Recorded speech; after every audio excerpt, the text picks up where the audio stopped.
Hello students, इस video में हम क्लास 9 मैथ्स के फर्स्ट चैप्टर नंबर सिस्टम इसकी एक्सरसाइज 1.4 करेंगे। आप अपने सामने देख सकते हैं इस एक्सरसाइज में टोटल है 5 क्वेश्चंस और इन सभी क्वेश्चंस को इस वीडियो में हम करेंगे। इस चैप्टर के बाकी वीडियोस के लिए डिस्क्रिप्शन बॉक्स में प्लेलिस्ट चेक करें और चैनल को ज़रूर सब्सक्राइब करें। तो शुरू करते हैं इन क्वेश्चंस को करना वन बाय वन। पहला क्वेश्चन है, यहाँ पर हमने क्लासिफाई करना है, यानी बताना है कि यहाँ पर ये जो नंबर हैं ये रैशनल है या इररैशनल है। ओके, तो सबसे पहला जो है वन बाय वन देखो। फर्स्ट पार्ट है 2 - √5। ये क्या है? ये है इररैशनल।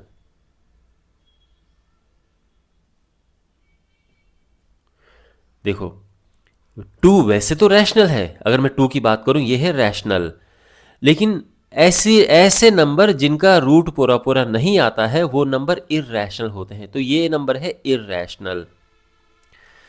और रैशनल में इररैशनल को प्लस करें या माइनस करें, आंसर हमेशा इररैशनल होता है। तो इसी वजह से ये इररैशनल है। ठीक है। Second,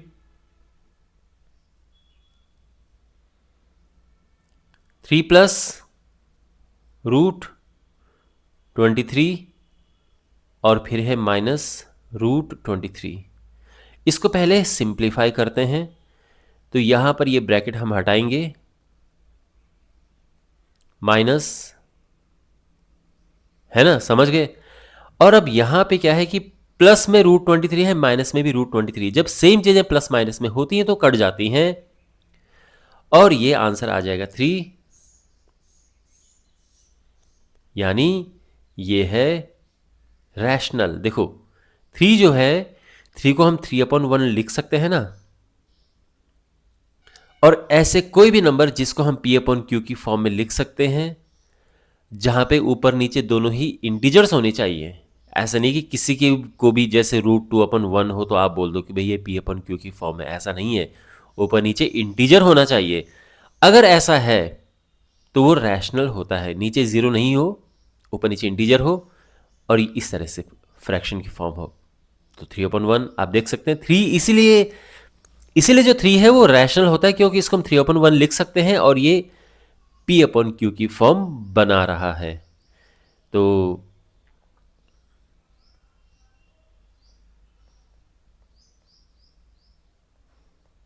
rational. ओके, तो या तो आप ये रैशनल इस तरह से लिखो या फिर आप कह सकते हैं कि therefore the given number is rational, आप ये कह सकते हैं। या 3 + √23 माइनस √23 इज रैशनल। ये मतलब फाइनल जो हम स्टेटमेंट लिखते हैं इस तरह से। ठीक है। थर्ड है ये, तो ये हो चुका है, ये भी हो चुका है। और थर्ड वैसे आप समझ गए होंगे, यहाँ पे √7 से √7 कटेगा तो 2/7 बच जाएगा और वो अपने आप में रैशनल है। तो ये है 2√7/7 √7। अब यहाँ पे हम √7 काट देंगे तो ये बचेगा 2/7 और ये है रैशनल।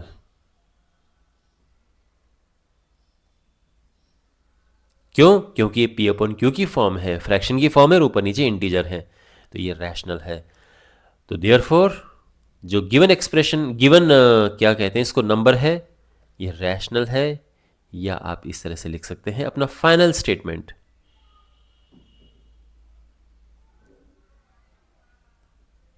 ठीक है। ओके, फोर्थ पार्ट है 1/√2। इसमें कुछ हमें एक्सप्लेनेशन देने की ज़रूरत नहीं है। 1/√2 इज इरेशनल।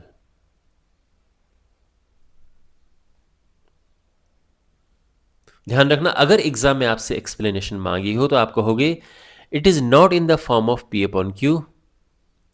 मतलब जो 1/√2 है ये P/Q की फॉर्म में नहीं है। वेयर जो पी क्यू है वो दोनों इंटीजर्स होने चाहिए, ध्यान रखना। और क्यू ज़ीरो नहीं होना चाहिए। तो बेसिकली इसी वजह से ये इर्रेशनल है, बिकॉज ये पी अपॉन क्यू की फॉर्म में नहीं है। दिख रहा है कि ये फ्रैक्शन है, लेकिन ऊपर नीचे इंटीजर होना चाहिए, है ना।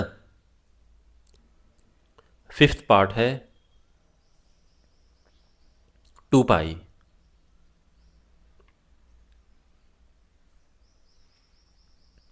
तो 2 पाई क्या है? तो देखो, पाई इर्रेशनल होता है। Since pi is irrational,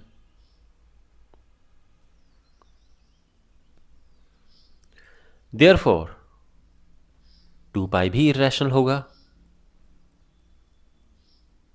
pi irrational होता है ना, तो किसी भी इर्रेशनल में अगर किसी नंबर का मल्टीप्लाई कर दें, रैशनल का मल्टीप्लाई कर दें, यानी देखो,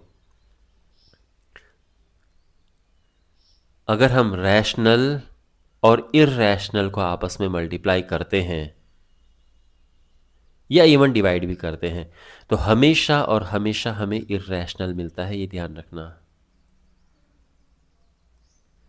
ओके, तो ये है, आप इस तरह से एक्सप्लेनेशन दे सकते हैं। ये अलग बात है, इस क्वेश्चन में ये नहीं पूछा है, एक्सप्लेनेशन नहीं पूछी है, मैं आपको फिर बता रहा हूँ। उन्होंने बस ये लिखा है कि कौन सा रैशनल कौन सा इर्रेशनल है, बस हमें बताना है।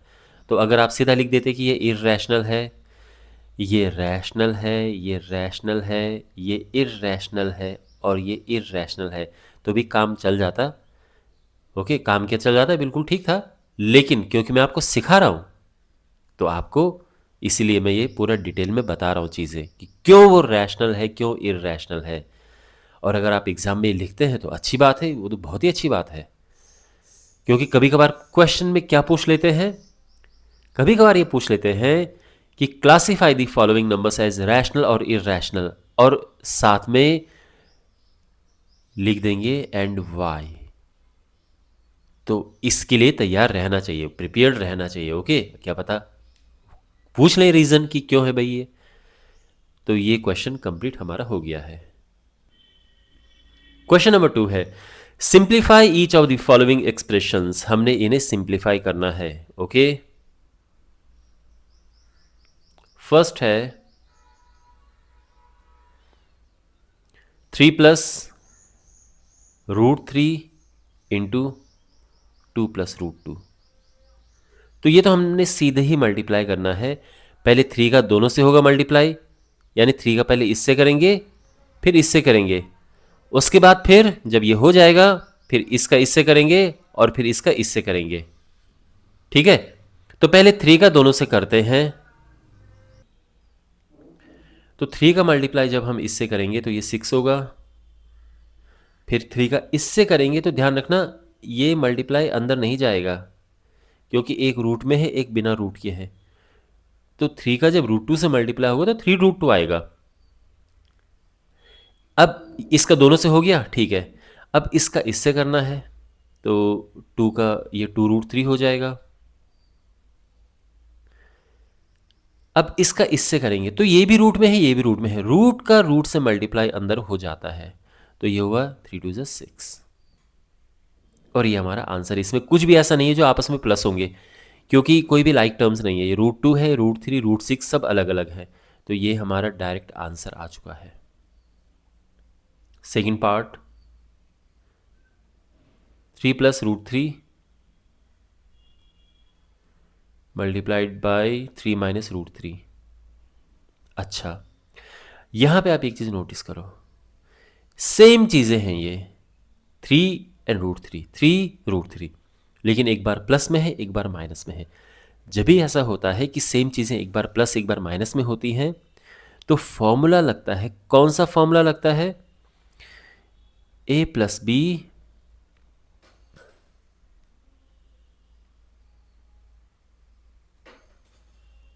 B into a minus B. क्या होता है? ये होता है a² माइनस b²।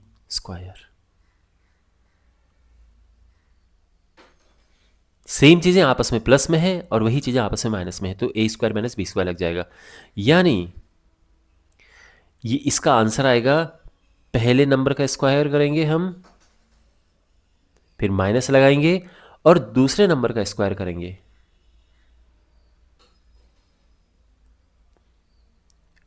है ना।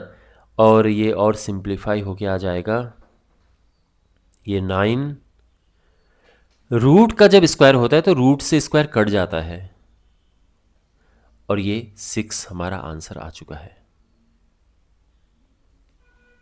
ठीक है, तो ध्यान रखना यहाँ पर ये फॉर्मूला लगा है। बाय द वे इस बात का ध्यान रखना कि एग्ज़ाम में फॉर्मूला लिखना आपके लिए ज़रूरी नहीं है, और इस फॉर्मूले की जो बेस्ट पोजीशन है वो इस तरह से है। तो यहाँ पे ये अप्लाई करो और साइड में ब्रैकेट में लिख दो कि कौन सा फॉर्मूला अप्लाई हुआ है, इस तरह से। और मैं फिर कह रहा हूँ कि अगर आप इसको नहीं भी लिखते हो तो भी प्रॉपर कंप्लीट ये सोल्यूशन है, परफेक्ट नंबर आपको मिलने चाहिए। लेकिन अगर आप ये लिखते हो तो ठीक है, वेरी नाइस। ओके, अब थर्ड पार्ट।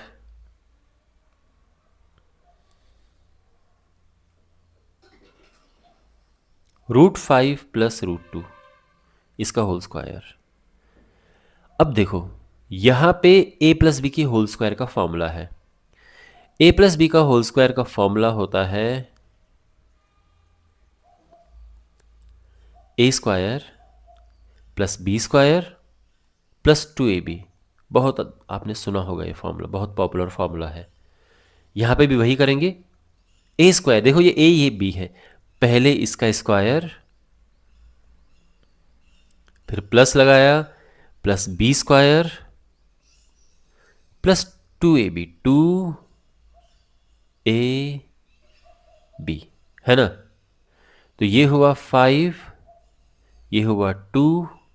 भाई √5 का स्क्वायर करेंगे, रूट से स्क्वायर कट जाएगा, √2 का स्क्वायर में भी यही होगा। और यहां पर रूट का रूट के साथ मल्टीप्लाई होता है, तो √5 इंटू √2 हो गया √10, है ना, समझ गए आप।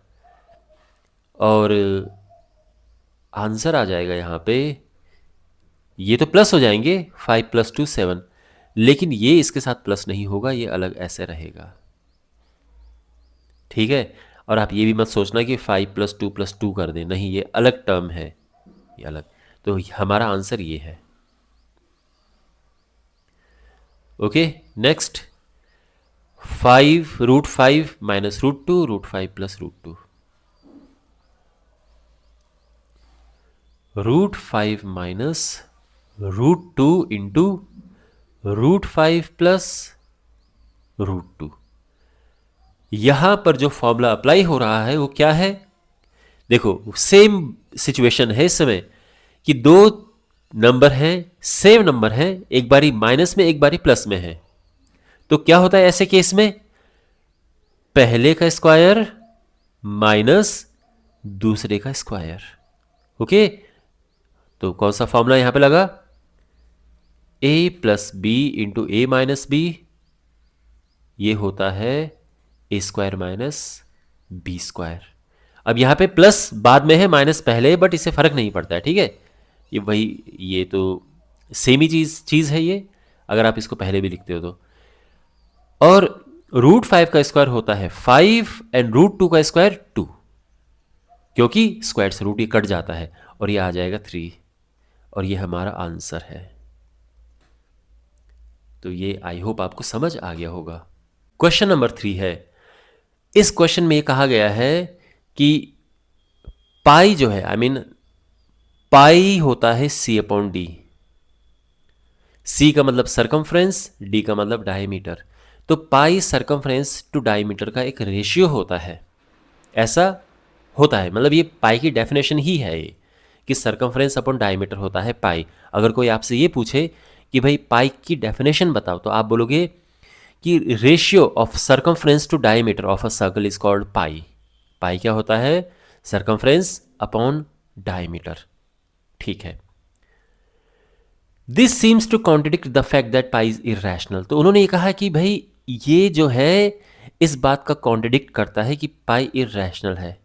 अब इस बात का मतलब क्या है, मैं आपको समझाता हूं। देखो, पाई है C/D। अब मुझे ये बताओ कि हम रैशनल किन नंबर्स को कहते हैं? तो रैशनल वो नंबर होते हैं जिनको हम P अपॉन Q की फॉर्म में लिख सकते हैं, जहां पे P और Q दोनों ही इंटीजर्स होने चाहिए और Q जीरो नहीं होना चाहिए। यही तो इंटीजर का सिंबल Z होता है। तो यही तो रैशनल नंबर की बेसिक डेफिनेशन है। तो यहां पर यह कहा गया है कि भाई देखो, हम ये जानते हैं कि जो रैशनल नंबर है वो फ्रैक्शन में होते हैं, तो यानी उस हिसाब से ये फ्रैक्शन दिख रहा है तो ये तो रैशनल होना चाहिए, पाई रैशनल होना चाहिए। लेकिन सच्चाई ये है कि पाई इररैशनल है। तो इन दोनों बातों में कॉन्ट्रडिक्शन क्यों है? कॉन्ट्रडिक्शन का मतलब होता है विरोध होना, विरोधाभास होना, एक दूसरे की बात काटना, अपोज करना, इसको हम कहते हैं कॉन्ट्रडिक्शन।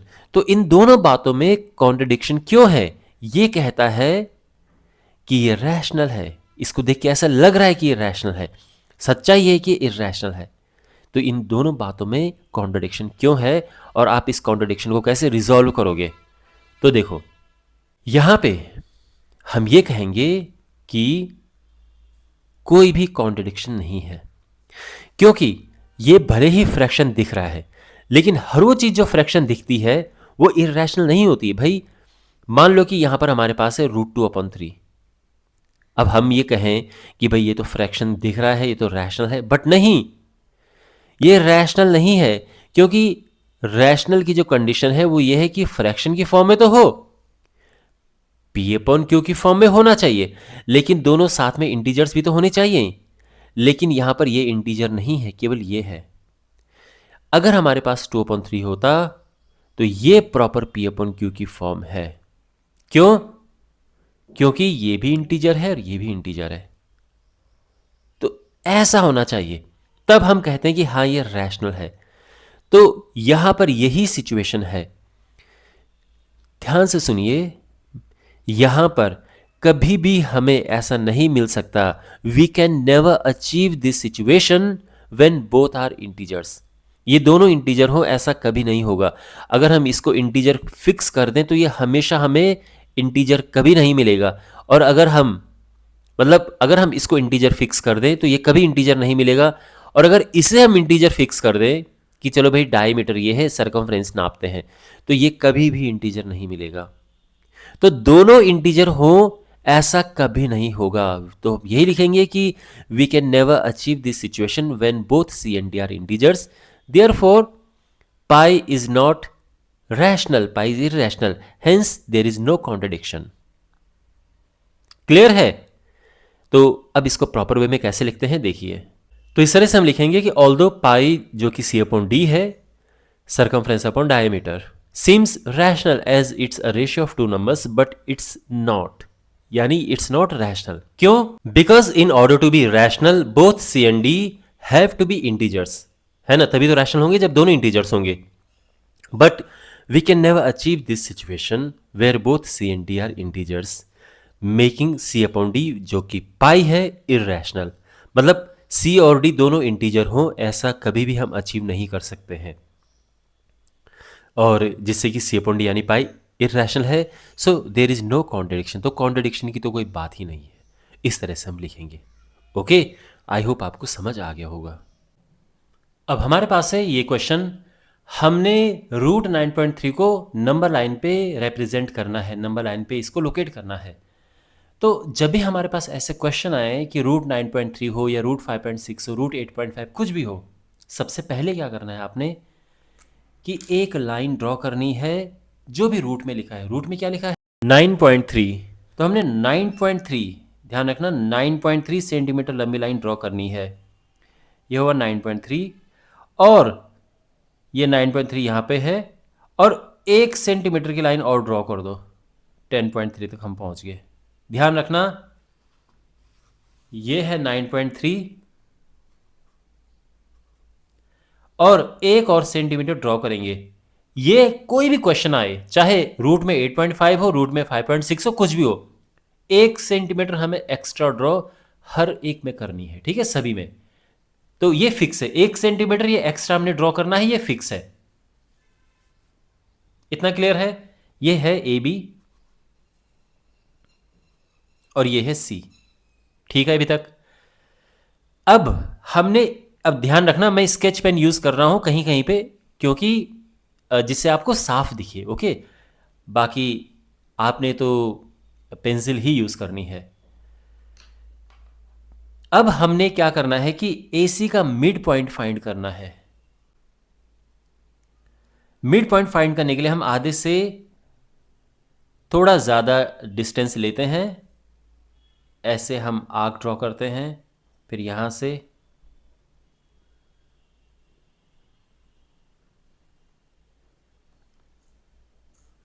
और इनको मिला देंगे हम।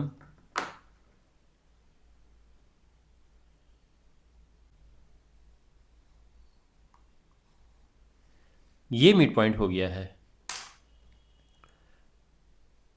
इस मिड पॉइंट को हम O नाम दे देंगे, लेकिन ध्यान रखना ये ज़ीरो नहीं है। अक्सर नंबर लाइन पे क्या होता है कि जो हम O लिखते हैं वो ज़ीरो का भी काम करता है, लेकिन ये ज़ीरो नहीं है। ज़ीरो एक्चुअल में B है, ये मैं आपको बाद में समझाऊंगा। तो इसको आप O, इसको M भी लिख सकते थे, फर्क नहीं पड़ता है, ठीक है। आपकी टेक्स्ट बुक्स में O लिखा है तो मैं भी O लिख रहा हूं, लेकिन ध्यान रखना ये ज़ीरो नहीं है। अब अगला स्टेप क्या है, O को सेंटर मान के हमने AO रेडियस का एक सेमी सर्कल ड्रॉ करना है। परफेक्ट, तो बिल्कुल ये यहां तक जाएगा, ठीक है। इतना क्लियर है अभी तक। अब B से हमने एक परपेंडिकुलर बनाना है। ये आप स्टेप्स देखते रहो, ये आपको रटने हैं ये सारे, क्योंकि हर एक क्वेश्चन में सेम तरीका फॉलो होगा कभी भी इस तरह से क्वेश्चन आता है तो इसलिए इसको बिल्कुल रट लीजिए आप। तो अब क्या करना है, B से हमने एक परपेंडिकुलर ड्रॉ करना है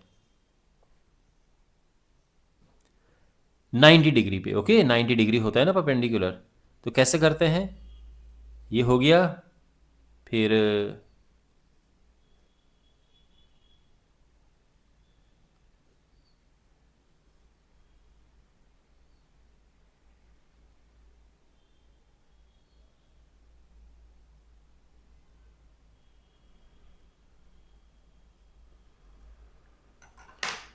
तो इसने यहाँ पे ये 90 डिग्री है, और अब इसे हम ज्वाइन करेंगे तो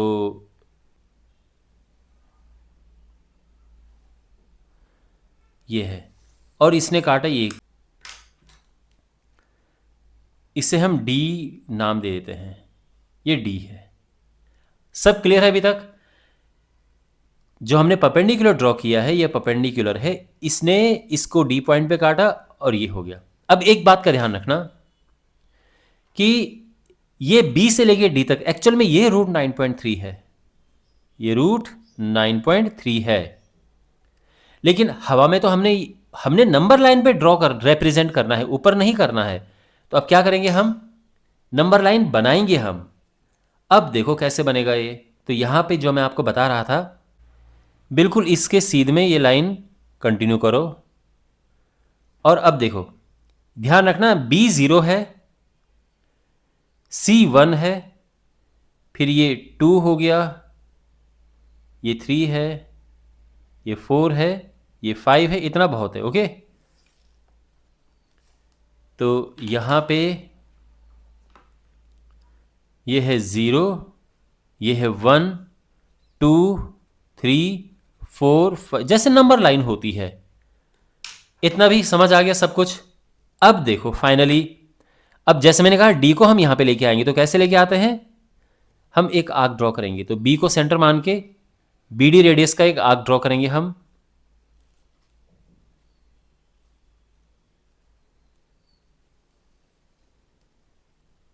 और यहां पे आया है,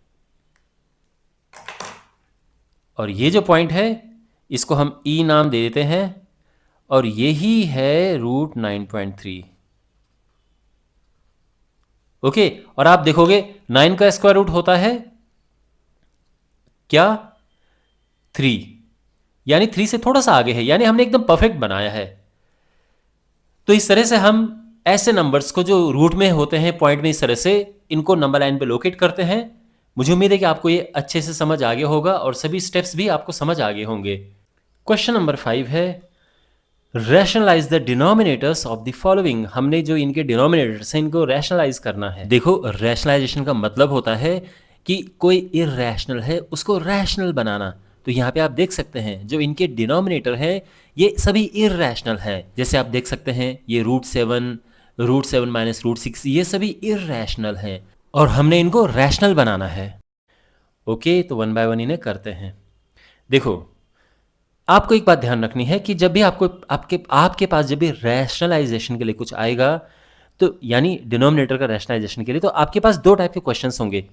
एक तो ये होगा जिसमें सिंगल है, ये सिंगल टर्म है, और एक है जिसमें डबल टर्म्स होंगी, दो टर्म्स होंगी, बीच में प्लस या माइनस होगा। देख सकते हैं ना आप। इन दोनों को करने का अलग तरीका है, ये अलग तरीके से होगा और ये अलग तरीके से होते हैं। तो सबसे पहले जब भी हमारे पास इस तरह से होगा, यानी जिसमें सिंगल टर्म होगा रूट में, तो इसको कैसे हम रैशनलाइज करेंगे, तो हमने क्या करना है, देखो यहां हमने ऊपर नीचे मल्टीप्लाई करना है किसका, जो भी रूट में है। रूट में √7 है तो √7 का ही ऊपर नीचे मल्टीप्लाई करेंगे। तो यहां पे √7 अपॉन √7 का मल्टीप्लाई करेंगे। ध्यान रखना आप ये ऐसे भी लिख सकते हैं और आप ये ऐसे भी लिख सकते हैं, यानी अलग अलग करके भी लिख सकते हैं, और अगर एक साथ लिखना है तो यहाँ पे इंटू करो और ये √7 अपॉन √7 लिख दो। ठीक, ऐसा हमने क्यों किया, क्योंकि देखो रूट में जब दो चीज़ें होती हैं एक जैसी, जैसे √5 इंटू √5 है तो वो 5 हो जाता है, रूट हट जाता है। ऐसे ही √7 इंटू √7 तो ये केवल 7 आ जाएगा,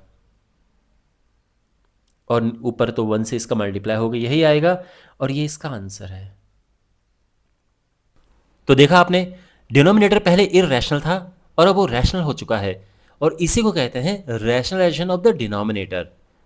समझ गए। तो जब भी हमारे पास डिनोमिनेटर में सिंगल हो रूट में, तो जो भी रूट में है उसका ऊपर नीचे मल्टीप्लाई कर दो, ये है। अब बात करते हैं इनकी, ये अलग टाइप के हैं। तो सेकंड है 1 अपॉन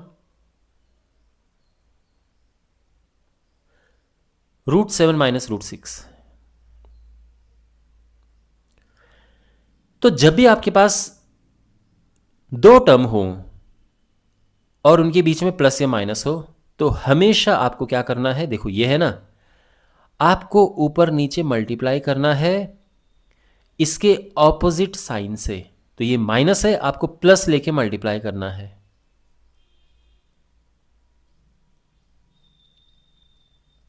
समझे आप, ये माइनस है तो ये प्लस होंगे, अगर ये प्लस हुआ तो फिर ये माइनस होंगे, लेकिन ये एक जैसे होने चाहिए, ठीक है, नहीं तो वैल्यू चेंज हो जाएगी।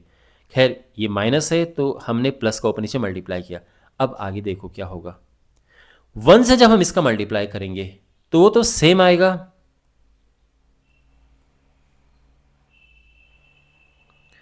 लेकिन डिनोमिनेटर देखो, यहां पे आप हमेशा देखो, डिनोमिनेटर में हमेशा एक चीज होगी, आपको पहले वाले का स्क्वायर करना है, फिर माइनस लगाना है, और फिर दूसरे वाले का स्क्वायर करना है। ये सब में आपको यही करना है, सब में। बाकी कोई ये होगा, इसमें भी यही करेंगे, इसमें भी यही करेंगे। क्यों ऐसा किया मैंने, देखो होता क्या है कि अगर आप यहां पे देखें, फोकस करें, तो यहां पे एक जैसी चीजें, एक जैसी चीजें हैं, ये जो ये दोनों हैं वही ये दोनों हैं, एक जैसे हैं, लेकिन एक में माइनस है और एक में प्लस है। तो जब भी ऐसा होता है तो होता है a² minus b², a plus B into A minus B होता है a² माइनस b², है ना। प्लस इधर हो माइनस इधर हो फर्क नहीं पड़ता है, ओके, बात एक ही है इनकी। तो a प्लस बी पहले लिखो या फिर a माइनस बी पहले लिखो, इट डजेंट मैटर, एक ही बात है। इसीलिए यहां पर मैंने इसका स्क्वायर किया माइनस दूसरे वाले का स्क्वायर किया। और अब क्या होगा ये सॉल्व करके, √7 प्लस √6 अपॉन इसका स्क्वायर हुआ 7, है ना, √7 का स्क्वायर 7, क्योंकि स्क्वायर से रूट कट जाता है। यहां पे ये हुआ 6, √7 प्लस √6 अपॉन 1, अपॉन में 1 लिखने की ज़रूरत नहीं होती है, तो ये हमारे पास ये आ गया है और ये हमारा आंसर है। समझ आ गया? ओके। थर्ड पार्ट है, यहां पे सेम प्रोसेस हमने करना क्या है, क्योंकि यहां पे दो टर्म है, बीच में प्लस है, तो ऊपर नीचे मल्टीप्लाई करेंगे किसका, √5 माइनस √2 का।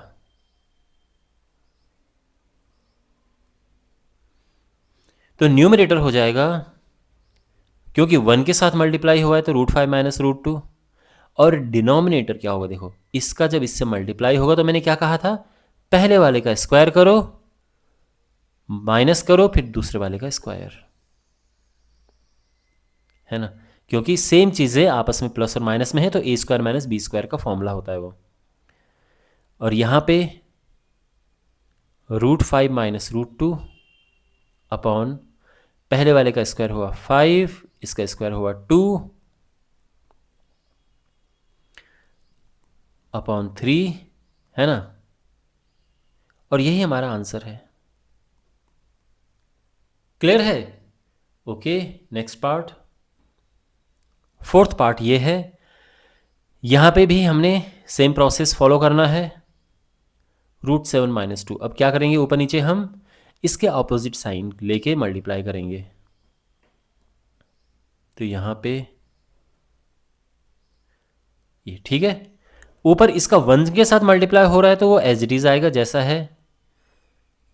डिनोमिनेटर में आप देखेंगे दो सेम चीजें, एक बारी माइनस में एक बारी प्लस में है, तो पहले का स्क्वायर माइनस दूसरे का स्क्वायर,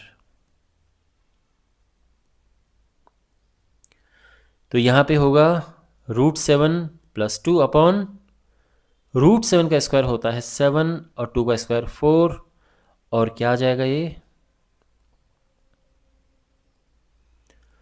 √7 प्लस 2 अपॉन 3, और ये हमारा आंसर है। तो आई होप आपको ये अच्छे से समझ आया होगा, और इसी के साथ ये एक्सरसाइज कंप्लीट होती है। मुझे उम्मीद है कि आपको सब कुछ समझ आए होंगे इसके क्वेश्चंस। इस चैप्टर के बाकी वीडियोस के लिए डिस्क्रिप्शन बॉक्स में प्लेलिस्ट चेक करें और चैनल को ज़रूर सब्सक्राइब करें। तो मिलते हैं अगले वीडियो में, टेक केयर।